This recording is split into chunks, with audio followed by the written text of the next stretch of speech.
Amen, amen, amen. On acclame pour le roi des rois, le Seigneur des seigneurs. Notre Dieu est merveilleux, mes bien-aimés. Je vous salue une fois de plus au nom de notre Seigneur Jésus-Christ de Nazareth. Nous sommes toujours sur notre enseignement sur le discernement des choix et des opportunités pour ce mois de juin. Et cette semaine, nous sommes dans la révélation de la direction divine. Donc, nous sommes en train d'écouter, d'être enseignés et de prier, de méditer sur la direction divine. Et notre livre principal pour cette semaine, c'est Proverbe 3, le verset 5 à 6, qui dit « Confie-toi en l'Éternel de tout ton cœur et ne t'appuie pas sur ta sagesse. Reconnais-le dans toutes tes voies et il aplanira tes sentiers. » Amen. Amen. Amen. Hier, nous avons dit que ce texte nous parle, où ce passage contient 3 ordres et une promesse. Le premier ordre, quand Dieu donne un ordre, c'est pour que cet ordre soit exécuté. Cet ordre soit donc obéi par nous, ses enfants. Le premier ordre, c'est se confier en l'Éternel de tout son cœur. Et nous avons expliqué ce que veut dire se confier en l'Éternel. Le deuxième, c'est ne pas s'appuyer sur sa propre intelligence. Et le troisième ordre, c'est reconnaître Dieu dans toutes ses voies. Nous avons expliqué ce que ça veut dire reconnaître Dieu dans toutes ses voies. Ça veut dire impliquer Dieu dans chaque domaine de notre vie. Le travail, les relations, les projets, les décisions, les choix. Et ça veut dire aussi chercher sa volonté avant d'agir. Ça veut dire aussi vivre dans une communion constante avec Dieu. Nous comprenons par là que Dieu ne veut pas être consulté seulement dans les crises ou quand nous avons des difficultés, quand nous avons des problèmes, mais Dieu veut qu'il soit consulté dans toutes nos voies. Alléluia.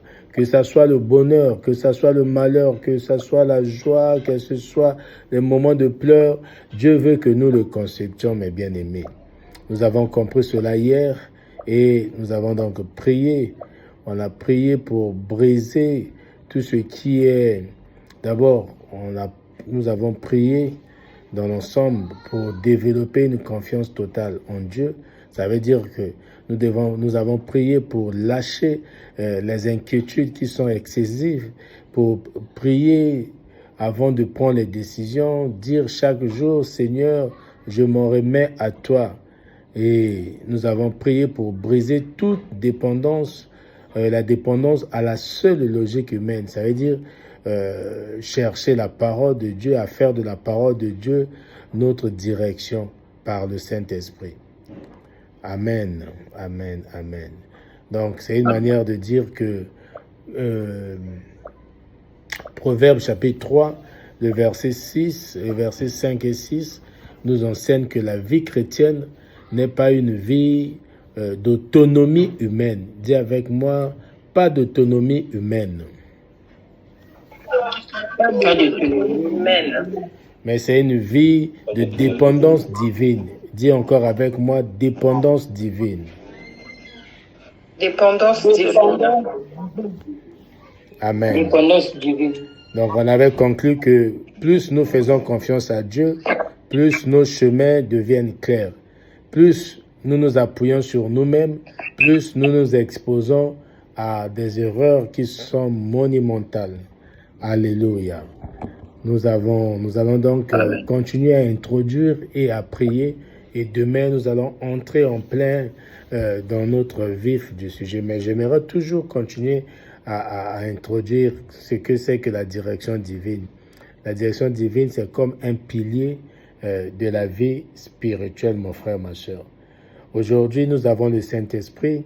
Et le Saint-Esprit est là, quand vous lisez Jean chapitre 16, le verset 13, la Bible dit « Quand le Consolateur sera venu, il vous conduira dans toute la vérité. » Donc, pour que nous marchions dans la vérité, nous avons besoin de la direction divine. Nous avons donc besoin de la communion permanente, la communion constante avec le Saint-Esprit. Ce n'est pas une communion comme j'ai dit tout à l'heure à l'église, une communion de délestage, où quand les choses ne vont pas, tu es connecté avec Dieu, et quand tout va bien, tu ne pries plus, tu n'es plus connecté. Non, on doit être connecté constamment, comme le pasteur Olfena a prié hier, jusqu'à ce que Christ revienne pour enlever son église. Donc, il n'y a pas un programme, dit on fait ça parce qu'un tel a tel problème. Non, c'est comme le soleil qui brille tous les jours. Ça sera comme ça jusqu'en fin de temps par la grâce de Dieu. Nous devons donc chercher la communion parce que la fierté, le plaisir, c'est quoi? Ici, nous avons donc ce devoir de... On est content quand les enfants de Dieu sont nourris, quand les enfants de Dieu sont édifiés et ils sont rapprochés de Dieu par sa parole. Donc, on est là pour ça, pour édifier. Et c'est tout un honneur, tout un privilège de se retrouver tous les jours autour de la parole de Dieu. Nous devons donc chercher la communion avec le Saint-Esprit au quotidien. Dans la direction divine, mon frère, ma soeur, hier je l'ai dit, ce n'est pas un sujet qui est secondaire dans la marche chrétienne ou dans la vie des enfants de Dieu. Parce qu'elle constitue l'un des fondements de la maturité spirituelle, la direction divine. Parce que quand tu prends les décisions seul, ça prouve que tu n'es pas mature. Mais quand tu as la conscience que tu es le temple de Dieu, tu as la conscience que tu es la maison de Dieu, tu es l'habitation de Dieu, tu vas donc dire que, comme la Bible nous dit dans 1 Corinthiens chapitre 6, à partir du verset 18 jusqu'au verset 20, que nos corps et notre esprit ne nous appartiennent plus. Donc, avant de faire quelque chose qui engage ton être, tu as besoin de la direction du Saint-Esprit. Alléluia. Parce que depuis le commencement, Dieu a toujours conduit son peuple. Hier, j'ai dit qu'il a dirigé Noé dans la construction de l'arche. C'est Dieu qui a dirigé Noé. Dieu a guidé, il a conduit Abraham vers une terre qui était inconnue. Dieu a guidé Israël dans le désert par la nuée qu'on a appelée Christ, avec la colonne de feu. Donc, il a orienté, ça c'est Dieu. Vous voyez que Dieu dirige. Il a orienté même les prophètes dans leur mission. Dieu a dirigé les apôtres dans l'expansion de l'évangile. Mais aujourd'hui, nous avons toujours besoin de la direction de Dieu. La direction divine, c'est le fil conducteur de toute histoire biblique. Alléluia. C'est le fil conducteur de toute la vie des enfants de Dieu que nous sommes. Aujourd'hui encore, Dieu désire guider ses enfants que nous sommes. Le Saint-Esprit qui est au-dedans de nous n'a pas seulement été donné pour nous consoler. Non, il a été donné aussi, mon frère, ma soeur, pour nous fortifier. Il a été donné aussi pour nous conduire. Il vous conduira dans toute la vérité. Jean 16, 13. Il nous conduira. Si le Saint-Esprit nous conduit, mes bien-aimés, nous devons nous abandonner au Saint-Esprit. Amen. Amen. Amen. Alléluia. Jean, je vais lire ce passage, Jean 16, 13. Quand le Consolateur sera venu, l'Esprit de vérité, il vous conduira dans toute la vérité. Et toute la vérité. Mais si tu peux avoir des vérités partielles, des vérités qui sont éphémères, mais ce n'est pas la vérité. Pour vivre, pour marcher dans la vérité, mon bien-aimé, ma bien-aimée, nous avons besoin du Saint-Esprit. Besoin du Saint-Esprit. Il est possible d'être actif. C'est possible d'être spirituel, actif spirituellement. Tu peux être actif spirituellement, mais sans être véritablement dirigé par Dieu. Un croyant peut prier sans être dirigé par Dieu. Il peut servir sans être dirigé par Dieu. Il peut exercer même des responsabilités sans être dirigé par Dieu. Même manifester des dons spirituels sans être dirigé par le Saint-Esprit, mon frère, ma soeur. Nous comprenons que sans direction divine, toute personne risque d'avancer avec beaucoup de zèle, mais tout en étant hors du plan de Dieu. Nous voulons marcher selon le plan de Dieu, naviguer dans la volonté de Dieu. C'est pour ça que tu peux produire des résultats qui sont visibles, mais tu ne produis pas des fruits de l'esprit, les fruits qui sont éternels. Tu peux multiplier les activités. Campagne ici, séminaire là, formation de ceci, matin comme ça. Tu multiplies tout ça là. Mais il n'y a pas un véritable impact spirituel. Il y a des gens qui font juste pour leur gloire, pour leur petite gloire. C'est pour ça que ce passage nous demande une chose qui est très importante, mon frère, ma soeur. Une chose importante, de développer une confiance totale en Dieu. Si on ne développe pas cette confiance, on sera toujours dans les inquiétudes. On va prier, mais on va agir, on va prendre des décisions sans prier. Nous devons donc dire, Seigneur, je m'en remets à toi. En toutes choses, en début de journée, Seigneur, je m'en remets à toi. À midi, Seigneur, je m'en remets à toi. Le soir, je m'en remets à toi. Tu veux préparer un enseignement, Seigneur, je m'en remets à toi. Tu veux sortir, Seigneur, je m'en remets à toi.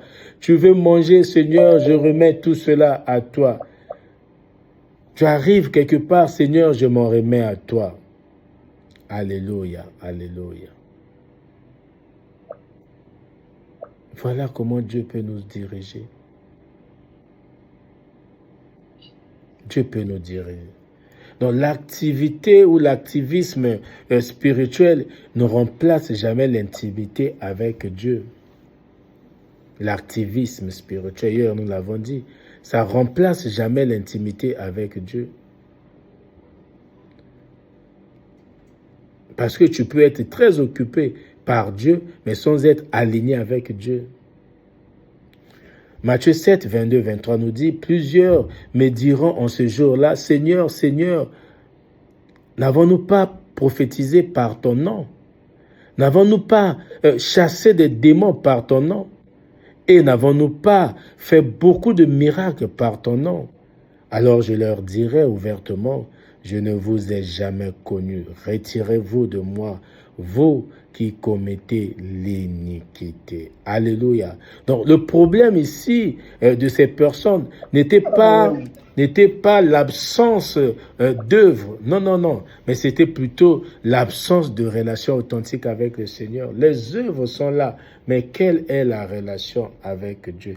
La relation authentique, où aujourd'hui on peut chercher, fouiller, mais sans trouver des failles, en ta qualité de serviteur de Dieu, en ta qualité d'enfant de Dieu. Mais tu vas dire, j'étais à l'église du matin au soir, c'est moi qui balayais, c'est moi qui protégeais ceci, c'est moi qui distribuais les tracts. Quand il y avait des séminaires, il y avait des conférences, il y avait des retraites, c'est moi qui arrangeais, c'est moi qui jouais à la musique, c'est moi qui me tenais sur la chair. Oui, mais quelle était ta relation avec le Seigneur? Est-ce que ta relation est authentique? Est-ce que ta relation est authentique? On peut parler du mal de toi, mais qu'on ne te trouve pas dans ça. Il peut arriver aussi que tu tombes, mais relève-toi. La repentance est faite pour ça. Mais ne reste pas tombé. Ne reste pas couché. Ne sois pas écrasé par le mal. Relève-toi, mon frère, ma soeur. Relève-toi. Relève-toi. Ces agents, ces personnes dont Jésus parle dans Matthieu 7, 22 jusqu'à 23, avaient des manifestations. Elles avaient des activités. Mais elles n'avaient pas la communion. La communion. Dieu ne peut que planir ou aplanir tes sentiers quand tu obéis à ses ordres. Jésus dit, si vous m'aimez, gardez mes commandements. Le symbolisme de l'amour de Dieu, c'est l'obéissance à sa parole. Mais quand tu n'obéis pas, tu crois en tout ce qu'on te dit, tu es un homme simple. Proverbe 14, 15. Un homme simple qui croit en tout. Ces personnes dont Jésus parle avec des résultats, mais pas l'approbation de Dieu. Tu peux voir quelqu'un remplir le palais de Parlement, quelqu'un remplir le stade, quelqu'un remplir même les grands stades, mais il n'y a pas l'approbation de Dieu. Je ne sais pas si je parle à une personne. Amen. Amen. Amen. Donc, Matthieu 7, 22, 23 nous rappelle ce type de personnes. Vous avez des activités, tu enseignes, tu transpires, tu cries, mais tous les jours tu fais ça. Mais quelle est ta relation avec Dieu? Est-ce une relation authentique avec le Seigneur? Tu as des activités toute la semaine. Tu dis, je sers à temps plein. Mais tu n'es pas en communion avec le Saint-Esprit. Tu as des manifestations. Il y a des gens qui se baptisent en masse. Il y a beaucoup de choses. Mais quelle est ta relation? Ça, c'est des manifestations. Mais est-ce que ce que tu fais est aligné sur la volonté de Dieu? Les personnes dont Jésus parle ici dans Matthieu 7, le verset 22, comme j'ai dit tout à l'heure, ils avaient des résultats, mais ils n'avaient pas l'approbation divine, mes frères et sœurs. Donc, la véritable question n'est pas que suis-je en train de faire pour Dieu? Que suis-je en train de faire pour Dieu? Mais plutôt, est-ce que Dieu m'a demandé de le faire? Alléluia. Le problème, c'est pas faire ce qu'on ne t'a pas demandé, mais est-ce que Dieu t'a demandé de faire? Parce que Jésus a dit, je leur répondais, il dit ici, alors je leur dirai ouvertement, je ne vous ai jamais connu. Retirez-vous de moi, vous qui commettez l'iniquité. Pourquoi? Parce que plusieurs diront en ce jour à Jésus, Seigneur, Seigneur, n'avons-nous pas prophétisé par ton nom? N'avons-nous pas chassé des démons par ton nom? Et n'avons-nous pas fait beaucoup de miracles par ton nom? Alors Jésus leur dirait ouvertement, je ne vous ai jamais connu, retirez-vous de moi, vous qui commettez l'iniquité. Alléluia, alléluia, alléluia. Et quand nous lisons encore Proverbe 14, le verset 12, Proverbe 14, 12, la Bible dit, telle voie paraît droite à un homme, mais son issue, c'est la voie de la mort. Son issue, c'est la voie de la mort. Pourquoi? Tu n'as pas eu l'approbation du Saint-Esprit. Tu ne fais pas, tu n'es pas conduit par le Saint-Esprit. C'est ça, tu vois des gens avec beaucoup d'ardeur, beaucoup de zèle, ils sont pressés d'ouvrir des églises. Même pas une année, il n'y a plus personne. Ils commencent des prières, même pas une année, il n'y a plus personne. Pourquoi? Parce que ça ne vient pas de Dieu. On ne fait pas des choses pour le plaisir de faire parce que l'autre a fait, tel serviteur a fait, moi aussi je vais le faire. Tel serviteur a fait ceci, telle communauté a fait cela, moi aussi je vais le faire. Non, le champ de Dieu est trop vaste. Alléluia, trop vaste, trop vaste. Amen. Un enfant de Dieu mature ne cherche pas seulement la bénédiction de Dieu sur ses projets, non. Il cherche plutôt, avant tout, les projets de Dieu pour sa vie. Alléluia. Il ne faut pas chercher les bénédictions de Dieu sur tes projets. Il faut chercher les projets de Dieu pour ta vie. C'est pour ça que j'aime dire à ceux qui m'invitent à gauche, à droite, ça c'est ce que vous avez dit, vous m'invitez, mais est-ce que c'est le projet de Dieu pour moi?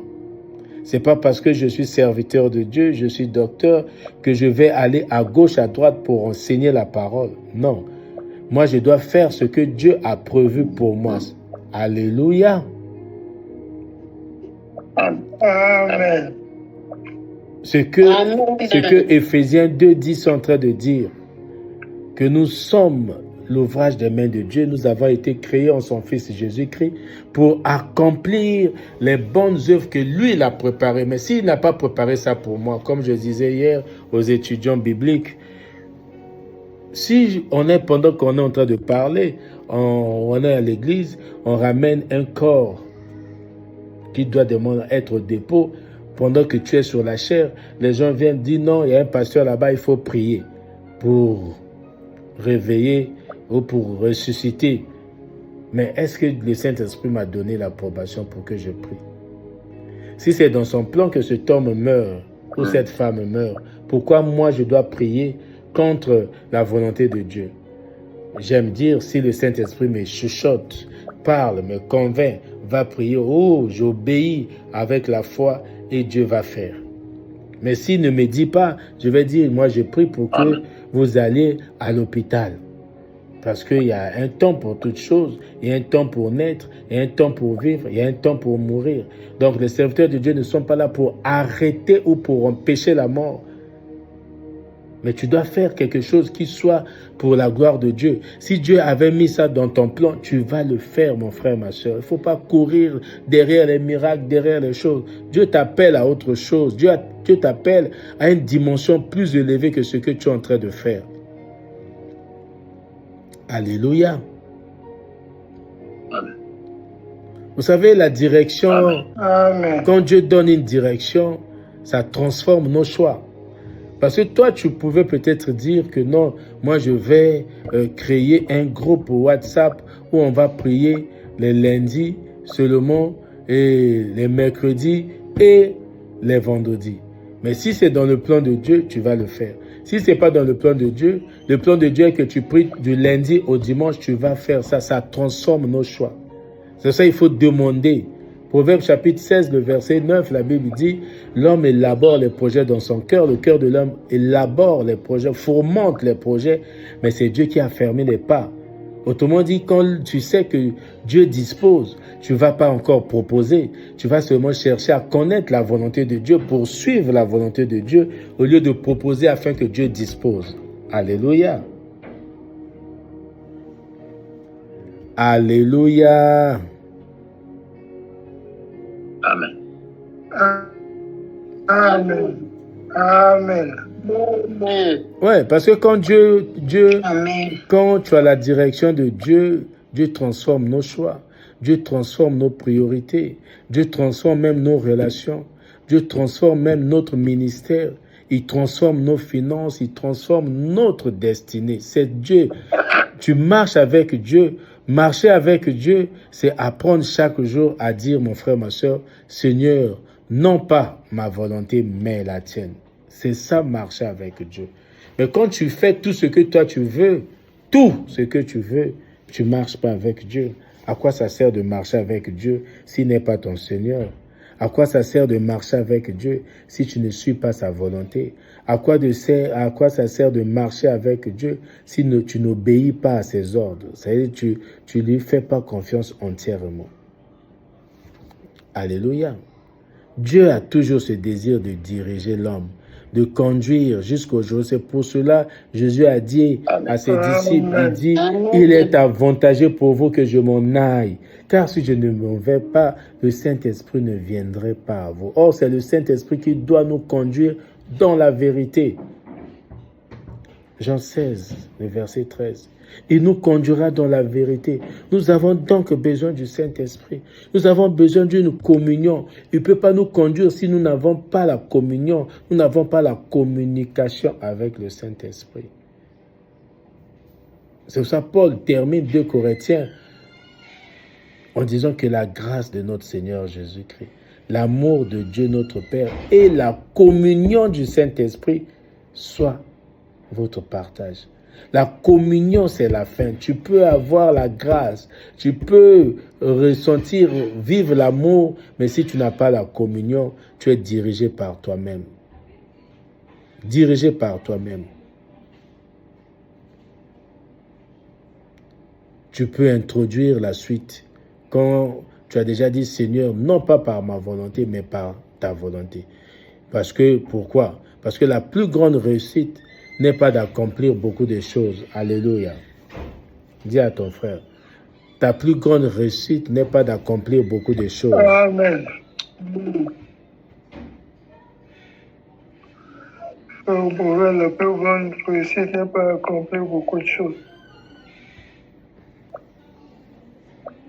La plus grande réussite n'est pas plus grande réussite n'est pas d'accomplir beaucoup de choses. Non, non.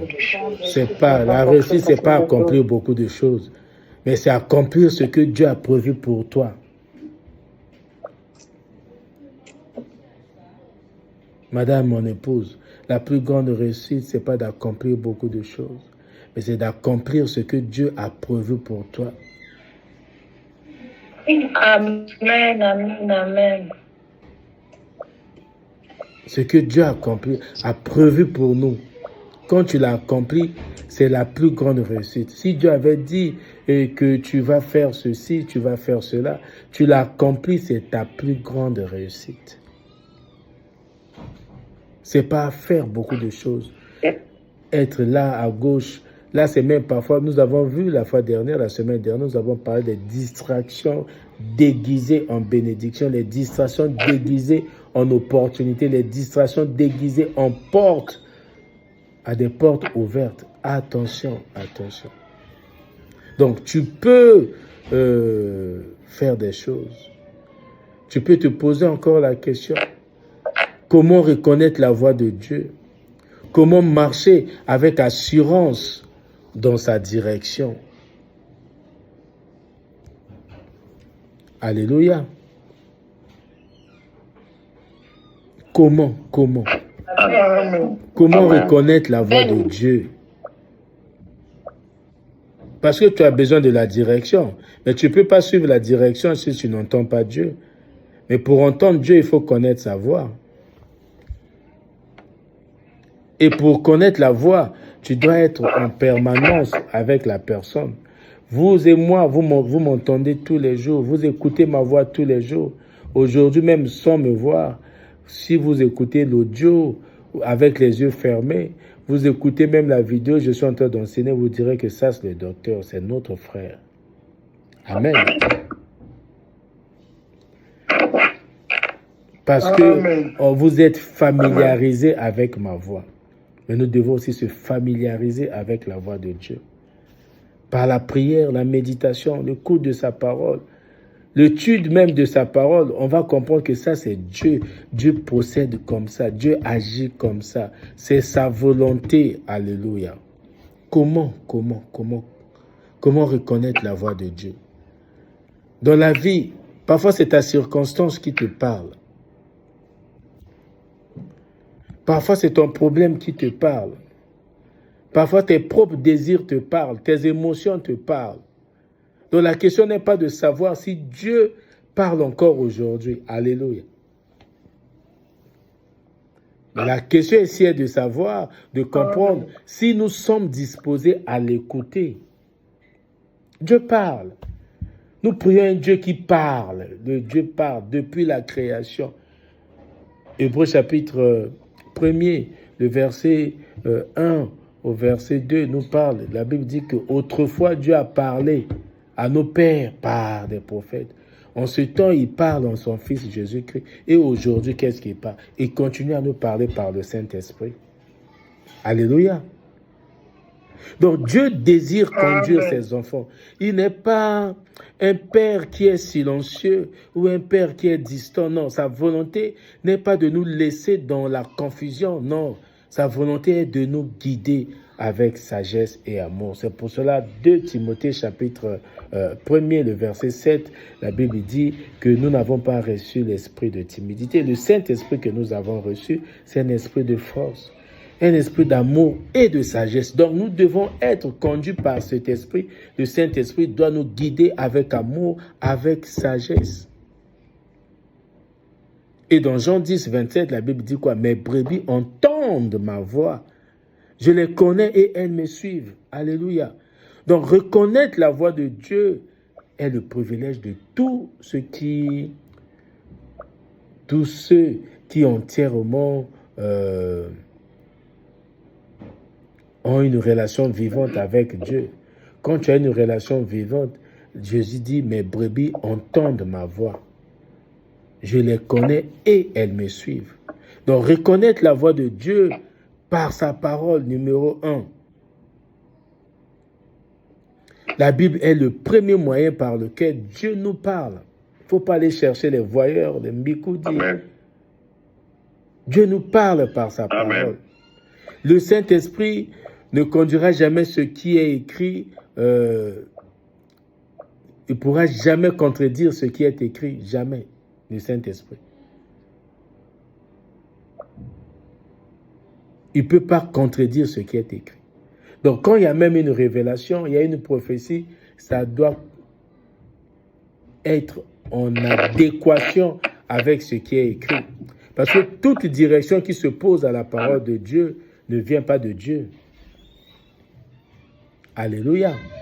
Toute direction qui se pose à la parole de Dieu ne vient pas de Dieu. Parce que le psaume 119, le verset 105, la Bible dit « Ta parole est une lampe à mes pieds, une lumière sur mon sentier. » Donc, plus nous connaissons la parole, plus nous reconnaissons la voix de Dieu. Alléluia. Plus. Amen. Donc, la question à se poser ici, c'est cette direction est-elle en accord avec les Écritures? Ce que tu veux faire demain, est-ce que c'est en accord avec les Écritures?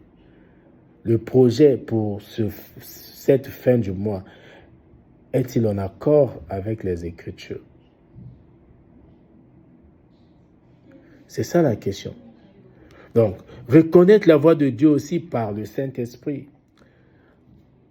On reconnaît la voix de Dieu d'abord par sa parole. On reconnaît la voix de Dieu aussi par le Saint-Esprit, qui n'est autre que Dieu au-dedans de nous, pour nous diriger, pour nous conduire dans la vérité. Le Saint-Esprit habite en chacun de nous pour nous conduire dans la vérité. Il éclaire notre intelligence. Nous devons nous abandonner à lui. Le Saint-Esprit produit des convictions profondes, mon frère, ma soeur. Le Saint-Esprit nous avertit lorsque nous nous éloignons de la volonté de Dieu. Le Saint-Esprit nous avertit. Alléluia. Là, j'ai une conviction. Ça montre en moi que j'aime cet enseignement. Alléluia. Amen. Amen. Alléluia. J'aime cet enseignement. Parce que c'est la base, le soubassement de la vie chrétienne. Jean 16, 13, je reviens encore sur ça. Quand le consolateur sera venu. Donc, pour dire que le Saint-Esprit n'est pas seulement le consolateur, il n'est pas seulement pour nous consoler, mais l'Esprit de vérité vous conduira dans toute la vérité. Et il doit aussi nous conduire. Il ne va pas seulement nous consoler, mais que le Saint-Esprit est aussi notre conducteur. Dis merci Saint-Esprit parce que tu es mon conducteur. Je m'abandonne à toi, conduis-moi, dirige ma vie. Je te reconnais, Saint-Esprit, dans tous les domaines de ma vie. Je te reconnais dans ma maison. Je te reconnais même dans mes décisions. Je dois te reconnaître. Je te reconnais, Saint-Esprit, dans mon travail. Je te reconnais, Saint-Esprit, en toutes choses, dans tous les domaines. Merci, Saint-Esprit. Merci, Saint-Esprit, de me conduire. Merci, Saint-Esprit, de me diriger, de diriger ma vie. Convainc-moi, oh Saint-Esprit, de ce que je dois faire, de ce que je ne dois pas faire. Convainc-moi. Oh Saint-Esprit, merci. Merci Seigneur. Au nom de Jésus, Amen. On acclame pour le roi des rois. Je vais encore prendre quelques minutes de votre temps pour répondre à cette question. Comment reconnaître la voix de Dieu? Nous reconnaissons par la parole, qui est la Bible. Nous reconnaissons aussi par le Saint-Esprit, parce qu'il nous convainc. Et il nous donne une conviction paisible. La direction du Saint-Esprit apporte une conviction qui est paisible. Conviction paisible, mes bien-aimés. Quand tu ressens la paix, quand tu veux faire quelque chose, ça c'est le Saint-Esprit. Mais quand tu ne ressens pas la paix, tu as des inquiétudes, tu as des incertitudes, tu as le doute, il y a la peur, mon frère, ne fais pas. Tu comprends que ce n'est pas aligné sur la volonté de Dieu. Ce n'est pas aligné sur la volonté de Dieu. La question à se poser est la suivante. Est-ce que je ressens une conviction profonde produite par le Saint-Esprit? Quand tu ressens ça, tu fais. Quand tu ne ressens pas, attention, ne fais pas. Troisièmement, reconnaître la voix de Dieu dans la prière et le silence. Dis avec moi, la prière et le silence.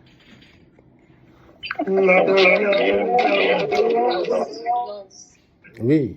La prière et le silence. La prière, c'est toi qui parles. Dans le silence, c'est Dieu qui parle. Alléluia. Dieu parle souvent dans les moments de communion avec lui. Dans un monde qui est rempli de bruit, un monde qui est rempli de distractions. Par exemple, quand on priait, il y avait un match. Il y a beaucoup de choses qui se passent. Il y a beaucoup de bruit même quand tu es là. Il y a quelque chose qui captive même ton attention, qui attire ton attention parce que tu as laissé la télé allumée. Ou parce que tu as un livre, tu ne veux pas arrêter, mais tu t'es connecté, mais il y a quelque chose qui se passe autour de toi. Il y a beaucoup de distractions. Donc il est difficile, mon frère, ma soeur, d'entendre la voix de Dieu sans prendre du temps dans le calme. Parfois, il faut être dans le calme, comme le psaume 46, je crois bien, le verset 11, qui dit « Arrêtez et sachez que je suis Dieu. » Arrêtez et sachez que je suis Dieu. Donc, il faut parfois arrêter. Donc, la prière n'est pas seulement le fait de parler à Dieu, mais aussi de lui laisser le temps de nous parler. Parfois, le silence. Donc, tu te poses cette question. Ai-je pris le temps d'écouter Dieu après avoir prié? Ou toi, tu parles seulement. La relation avec Dieu, ce n'est pas une relation monologue. Ou c'est seulement dans un sens où toi, tu parles. Tu n'as pas le temps d'écouter Dieu. Tu pries, mais tu n'as pas le temps de rester dans le silence et que Dieu te place des convictions au-dedans de toi. Donc, on peut aussi reconnaître la voix de Dieu par la paix intérieure. Donc, la paix de Dieu agit souvent comme un arbitre dans notre cœur.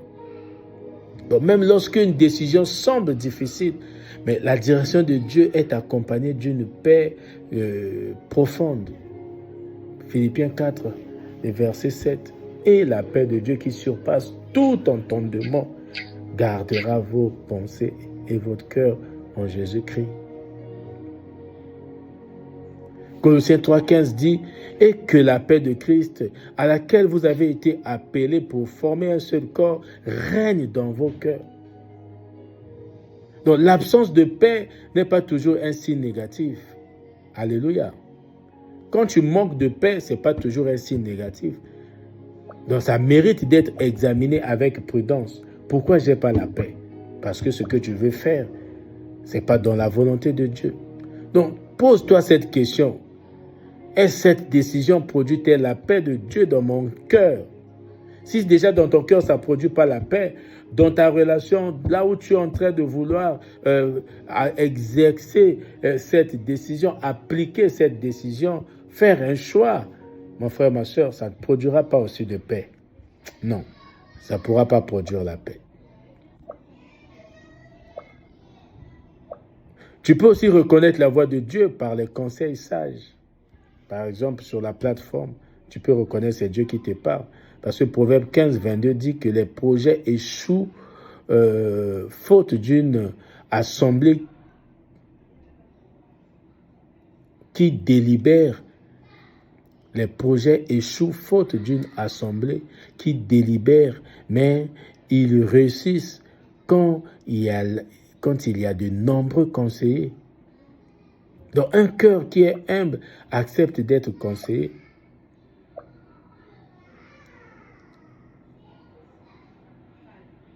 On reconnaît aussi la voix de Dieu par les circonstances et les confirmations. Tu reconnais que ça, c'est la voix de Dieu. Dieu peut ouvrir des portes que personne ne peut fermer et fermer celles qui ne correspondent même pas à sa volonté. Donc, toutefois, Apocalypse chapitre 3, le verset 8, il dit, voici, parce que tu as peu de puissance et que tu as gardé ma parole, j'ai mis devant toi une porte ouverte que personne ne peut fermer. Donc, quand il y a une porte où personne ne ferme, même pas toi, tu n'arrives même pas à fermer cette porte, mon frère, ma soeur, dis-toi que c'est Dieu. Dis-toi que c'est Dieu. Ça fait que se poursuivre. C'est une porte qui est ouverte. Il y a des témoignages au travers de cette porte. Il y a beaucoup de choses. Mais toi, tu peux penser que c'était par toi, c'était ta volonté, ton désir. Or, c'est Dieu qui a ouvert. Quand Dieu ouvre, même toi-même, tu ne peux pas fermer, mon frère, ma soeur. Alléluia. Les confirmations viennent, quand on parle de confirmation, ça vient confirmer une direction qui est déjà discernée par la parole, par la prière, discernée par la paix intérieure. Est-ce que les circonstances que tu es en train de vivre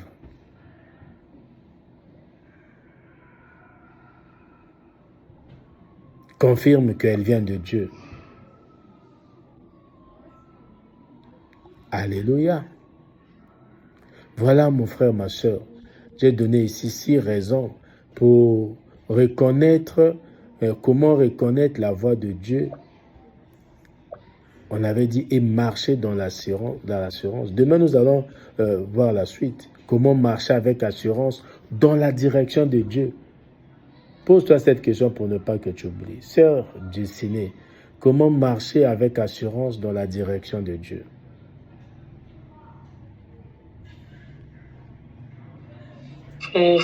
Comment marcher dans la direction de Dieu? Comment marcher avec assurance?